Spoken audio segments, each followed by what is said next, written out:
So welcome everybody. Here is Peter Churge speaking if you are listening and not watching.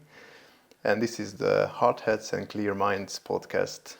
Today I have a guest who joined me, Tom Rysstad.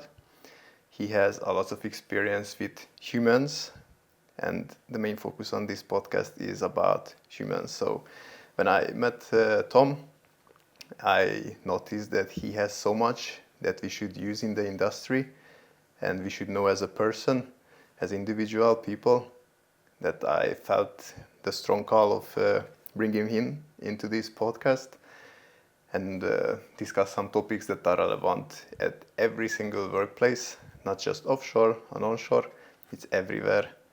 Because what I noticed in the years when I worked as a technician, team leader, even a student worker, the humans were not really in focus. It was always get the job done, and that was the focus. So Tom and me will discuss some topics that are relevant in the everyday workplace. Tom, can you please introduce yourself to those who's watching this podcast? What are you doing? Where are you from? And then we just go with the natural flow with the questions. Mm-hmm. Yes, well, I'm 60 years young, and I've been working. I was trained as an economist, but I really wanted to work in the film industry. So when I was finished my studies, I just called all the film production companies in Oslo and said that, well, I just want to work with film. So I ended up cooking sausages and doing, assistant work, like at the bottom of the chain for a few, months. Then I ended up getting more responsibility and ended up being a producer of feature films, documentaries, short films, etc. And also had various managerial jobs within the industry. I did that for almost 25 years. Then I got ill. I got RA, which is an autoimmune disease. I was really out. I couldn't work for 2 or 3 years. I was really sick. So when I eventually got better through food, meditation, everything I did, a lot of things. I got better and got my energy back. I thought, okay, do the world need more films, or do they need maybe more presence and more, what we can call humanity, really, in their lives? So I obviously decided on the last one, so I took an education as a therapist. So that's what I do now. I'm a therapist, one-to-one, couples. I also do men's work. I have men's groups, which I have a meeting once a month with 2 different groups. And also recently have started a group, a mixed group with both men and female. So also because of your introduction, I thought that it is interesting because I also do dialogue work, and also I'm going to do a project with a small company, and that is very much about seeing how you can see the person and what that means for a business, on the profit side, that is actually profitable to be aware of the needs of the people in the organization, rather than be very focused on the structure and how we can produce more products and be efficient in that, but actually looking in behind that and who is actually producing the products and so on. So I think that's also a very interesting way of contributing to this world with the background I have, and you also as well. Mm-hmm. No, that my feeling was correct then when I saw your profile. Uh, and basically, what companies don't really think of is what are these needs, because mostly it's just food and accommodation what they provide, and then of course the personal protective equipments, glasses, hard hats, work clothes. But then what else? So that's what I'm bringing into my industry where I'm working.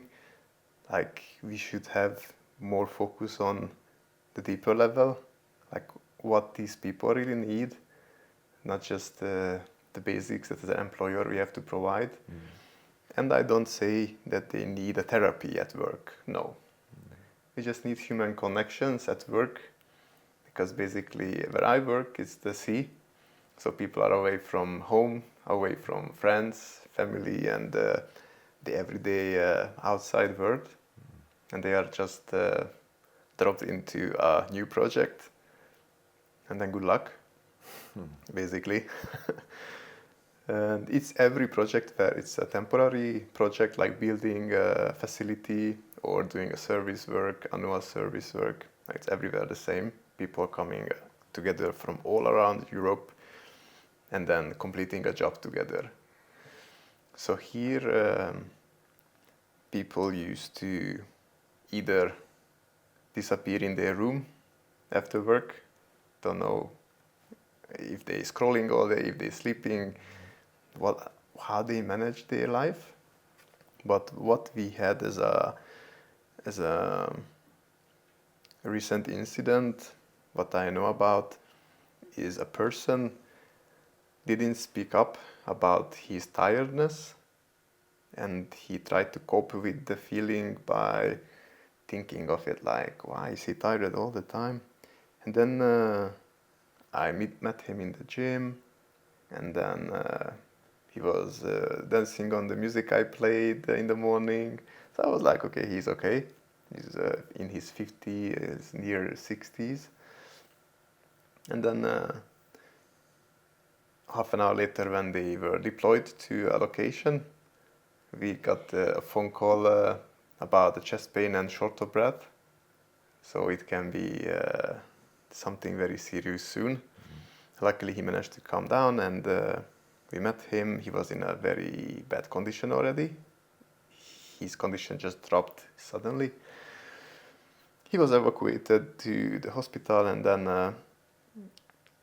I got the information from him, and he said he had critical low hemoglobin level, which means you don't get enough oxygen, and then your body will feel not so energized, but rather tired all the time. So first of all, he didn't speak up. Second, he didn't listen to his body, the signs. He just used caffeine and tried to do workout because he was thinking it is his age that he's just tired because of the everyday work. And then it turned out it was not. It was a deeper problem. And to reach the critical low hemoglobin level, it takes time. So he just tried to survive instead of asking someone or just at least speak about it. So for example, I consider this something that this could be discussed if we have a workspace where people just feel safe to speak about this with their team leader, because they spend all the time with team leaders and just some part of their day with us when they come back to the vessel. So what do you think, what could help someone to speak up when there is a pressure of having some feelings about personal health or mental health? What can help these people to take the first step? How can an employer help people to take this step when they are just new to the company or the project? Yeah, that's a good question. And I think at the basis of all opening up, it's a matter of that you feel secure, that you feel safe. So for a therapist or a manager or whoever is in charge of something, a process or people, that's the number one target for them, is to, number one, feel secure in yourself in that role as a leader, and also that you can actually spread that security, that safety, the feeling of, okay, I'm safe here. If you can do that, either in like a room for a group, which is one thing. Of course, one-to-one is maybe easier, but still it's the same thing. You need to start with yourself, that you feel, yeah, I can do this, it's okay. If you are insecure in yourself, well, it's okay to show that as well, because if you show what is there instead of trying to hide it, there is an openness, there is a safety growing out in the room, so to speak, if you manage to do that. So for instance, myself right now, I feel quite calm, but still a bit tense also. It's, we haven't met, we don't know each other. So there's a little sense of anxiety or excitement even, compared to being totally relaxed, So it's about really being open to what is in your own body. That goes for, again, in this situation, for the leader, or the therapist or the group facilitator, but also if you can, if you can show this to the people you're talking to or the people you are with, then that will give a big impact on creating that sense of security that the group needs, in order to, exactly what you said, that they can actually feel safe enough to open up, which is the key. So as I understand, the leaders, the managers could basically start to open up, just show like, okay, hello guys, it's nice to see everyone here. And then I feel this kind of tension inside me, because I see that some of you don't really look at me when I'm talking. It makes me anxious a little bit. And also maybe it's a frustration of not being respected. But it's not a judgment, it's just what I feel now. So I just want to let you know. And I like that you guys are looking at me when I'm talking. Thank you for that, it's important. We can try in the opposite way, if you stand here and I will do the same or do that. So just to raise the awareness of how to talk openly, and it's safe to talk, I can just share it. So this sharing from a manager could be safe and to still maintain his manager role, right? And how much is too much? Oh yeah, that's a difficult question, because it all depends. But I think you should just, if you are insecure in the role, if you really don't know what you are aiming at, then it's probably not a good idea to do that, because what I'm looking at here or talking about is to create an opening for these people, both as a group but also as individuals, that they haven't experienced that before in that group. So they're kind of locked into the old patterns of behavior. So if you can start, shake that up a little bit, softly, that you can bring in your own emotions.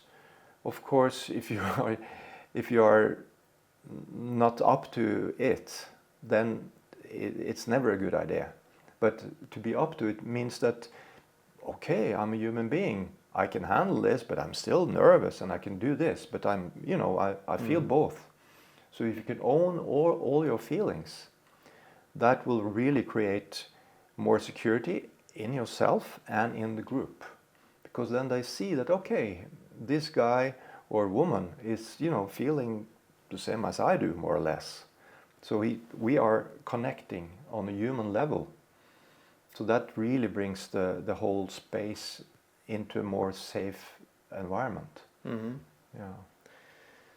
So therefore, basically the leaders should be comfortable to do this openness to a certain level at least, to make the others also feel. That is my way of, creating again new openings for the individuals. Mm. So they if they see a perfect leader, that is like, oh yeah, he speaks so eloquent and he's he's smart and he's saying all the right things, but there is just this facade, this mask of a perfect person. Then okay, then the chance is that they can really feel that, okay, I have to be as perfect as him, or I have to live up to his standards or whatever. So that really makes them shrink, and subconsciously maybe, but they will feel afraid in at some level, which is the opposite of what we start talking about, to really makes people more secure and safe in the environment. So this is also a part of it, that I think a good leader is open also with his own emotions. Of course, it is, he doesn't have to tell every morning that, okay, I fought with my wife again and I feel shit. That's not what I'm talking about. But it's in the situation where certain topics are going to be talked about, and you show that you are one of them. You have the responsibility, but you're still a human being as they are. So we are on the same page, same level. Mm-hmm. Yeah. So basically, every individual have their own openness based on their life experience, family.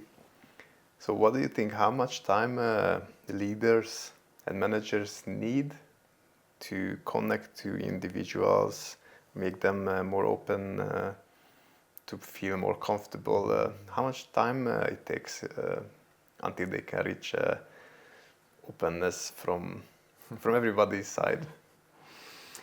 Yeah, well, if I had the perfect answer to that, Peter, then we wouldn't sit here. But no, it's really that you can't really say that. But of course, that would be different from each person, individual. Mm-hmm. As you said, some have their long journey of self-development behind them, and they are spiritually open and all that.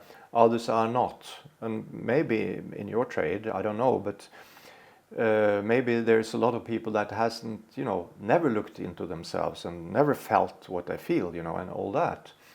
So then you have to slowly open that box if you can. Some won't. Some will never open that. But of course, that's also a choice, and you have to respect that. Mm-hmm. So, well, if that's an answer to your question, I think you have to. Each individual is special in a way, different from all others, and you just need to respect whatever level or whatever knowledge level they are at. Mm-hmm. And I think also that's the key, to respect them. So basically, continuous effort needed to get somewhere with certain people, because I can tell you that we have every kinds of people. We have those who's already had some inner work because of divorce, because of any kinds of personal losses. So some of them went to have therapy, and I can immediately see these people because they just open, they just talk, they share. And then I see those who barely speak, and that's I see that, okay, that will be a harder thing to deal with.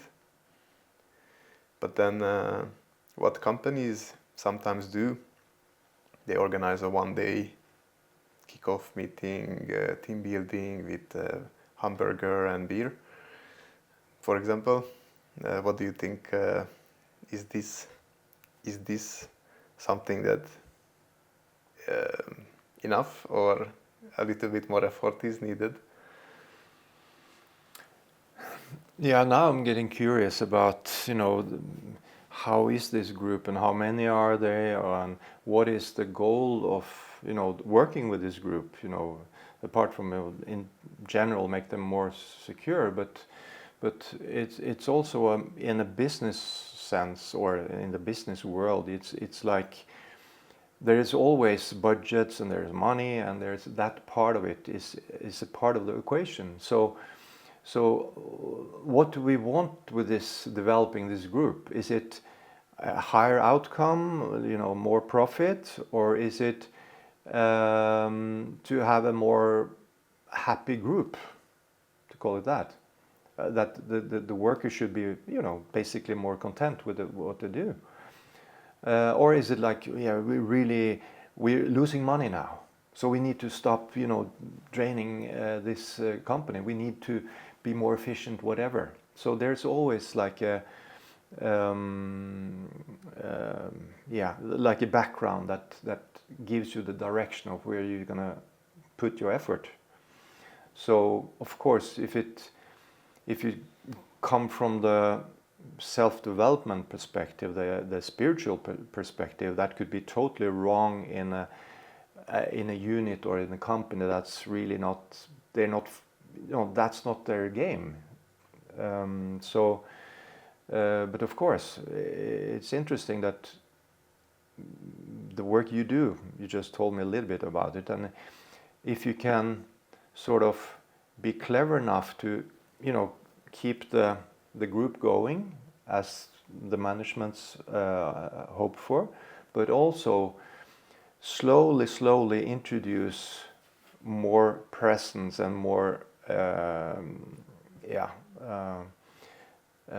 more openness from each one of the employees, and that in turn, and that is really the key here for the management to know that actually this work doesn't look like we will earn money on it, but eventually it will, because that little effect of one employee that is more happy in his or her work, that will eventually create a positive effect, on the bottom line. Mm-hmm. So yeah.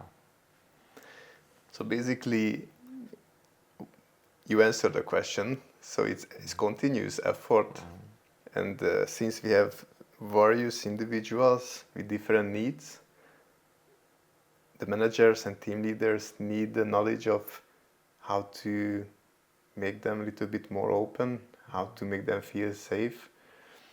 And it was really good that you also mentioned that if someone looks very professional and keeps this level high and don't connect to the employees, basically they can also feel the need of not speaking about weakness, not speaking about I didn't sleep enough, I just push myself through of everything. But in a high risk environment at the sea, when there is a high voltage and working at the sea, transferring at the sea, working at height and all this, these can be fatal basically. If somebody pushing himself, like the worker who I mentioned, he pushed himself to the last steps basically, instead of saying I have to stop, I have to sleep maybe 3 days, I don't know, but he just pushed himself through. And on projects, it's interesting that managers are very busy with managing, a lot of paperwork, a lot of meeting, everything. So for example, what I do, above everything, I go down and connect them. I go out with them also, and I just try to get closer, make them feel safe, and as you said, just show that I'm the same. like you, but I'm with more responsibilities because of the level where I'm working. But I was here also as a technician. I was here as a team leader. So it's a lot of effort. And what I feel is the industry should just provide enough help to those managers, because otherwise, if people outside the leaders don't have the knowledge of the soft skills to make the people feel safe, let them talk to him, because the leader outside, the team leader, is the person they trust, the person who influenced them, and they can also connect him. So if this person don't have all these skills, then basically we cannot reach 100% safety. We can just work on procedures, like how to help people to stay safe and speak up. So what I feel that the continuous opening up of people is the what we can say basically as the lessons learned of this episode. So one team building, one hamburger and beer and all these things, yeah, we can say we made it, but the effort we need to make the teams really work together, feel safe and at home, for example those who are away, they need to feel that it is a safe space to be, and I can give all I have, plus I can say no when I cannot, when I'm not in that state of providing all the high level of work I used to do.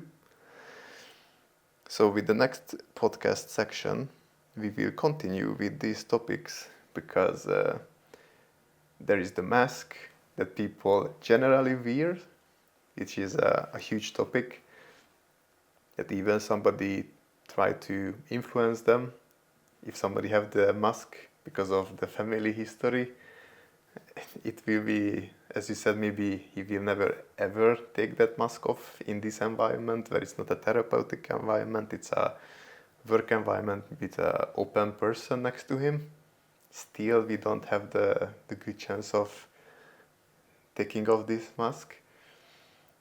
So it's not one method, not two, and not even three, but a lot that need to be combined and introduced into these areas. So what I would suggest is to have you, have me, have other 5-10 people who visit these places, and we just scan it, and then we can provide the plan, answer, what we see, observe, and then basically work together with the company on several teams, team leaders, managers, and just support them and make this change slowly happen. Is it correct? Did I wrap up the first section? Yes. I don't know if you were looking at the change or the pause, or are we continuing? We have 2 minutes for reflection. Okay. I think it's a good wrap up. Also, we tend to do in the business world, we tend to do it a bit complicated, because when we do it complicated, it sounds like we know what we're talking about and that we are on top of the game. So there is a tendency, in my view, that again, for the mask, as you talk about, you're supposed to use fancy words, you're supposed to know what you're talking about. But when it all comes down to actually seeing each other, for the managers, it's of course important that they know what you and I are talking about now. So it's a good starting point to kind of educate the managers first, so they become secure in their own roles and how they behave. So if you start with them, then that's a good starting point. Of course, you can go directly to the group depending on the level. But of course, if you work with the group and the manager of that group doesn't understand these things, then it will be difficult. Mm-hmm. Yeah. So starting from the top and then Yeah, going to each level. I think that was good. Mm-hmm. Then we will continue the next episode from here, because starting with the managers who should understand everything we are talking about is the first step, and then helping them create the program for the actual project or the workplace to help people feel safe, be more open, and take care of themselves and listen to the early signs. Thank you for listening. Like and subscribe, please, and share this episode with your managers. And let's hope the best. See you soon. Now, until the end of the first episode,